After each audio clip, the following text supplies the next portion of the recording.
The smart.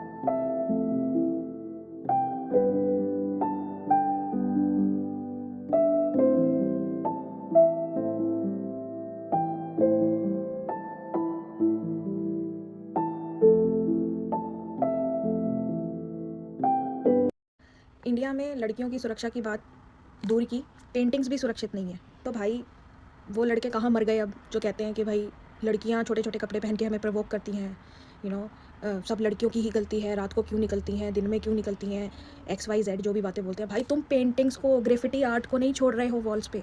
आप इन graffiti arts में देख सकते हो, पर्टिकुलरली जो एरिया जहाँ पर प्राइवेट पार्ट काइंड ऑफ बनेगा एक औरत का अकॉर्डिंग टू द पेंटिंग, उसको स्नैच किया हुआ है, फाड़ा हुआ है, या फिर उसको बुरी तरह से डिस्ट्रॉय किया हुआ है। And I am damn sure किसी औरत ने नहीं किया ये।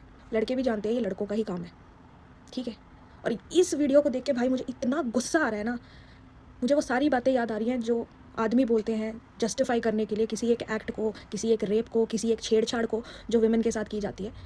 आप ये आइडियोलॉजी देखो भाई, ये थिंकिंग देखो कहाँ से आ रही है ये थिंकिंग। और ये लोग हमारे आसपास ही एग्जिस्ट करते हैं जिनके दिमाग में ये सब चीज़ें चलती रहती हैं। वॉल पे लगी पेंटिंग्स को नहीं आप छोड़ रहे हो, औरतों को तो आप कहाँ ही छोड़ दोगे। और आपको शर्म आनी चाहिए, किसी औरत के साथ कोई इंसिडेंट हो जाता है, अगर आप डिफेंड करते हो उसके बाद भी, तो आपको सच में शर्म आनी चाहिए। क्योंकि देखा जाए तो डिफेंड करने की हालात में मर्द जात है नहीं, क्योंकि बहुत सारे एविडेंस हैं जो आप देखना ही नहीं चाहते, आप अंधे हो जाते हो। और ऐसे में अब हम क्या करें, पेंटिंग्स के लिए न्याय मांगे, क्योंकि केस ही इतने सारे हैं, वही नहीं निपट रहे देश में।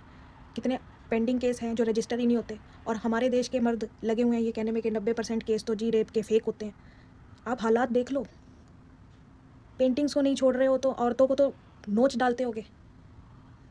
और this is a high time कि आदमी इस चीज़ के लिए वॉइस उठाए, क्योंकि एक्चुअली जब एक जेंडर को ही शेम किया जाता है और इतने बड़े स्तर पे किया जाता है, तो कुछ ना कुछ सच्चाई है उस बात पे, और यहाँ तो बहुत सारी सच्चाई है।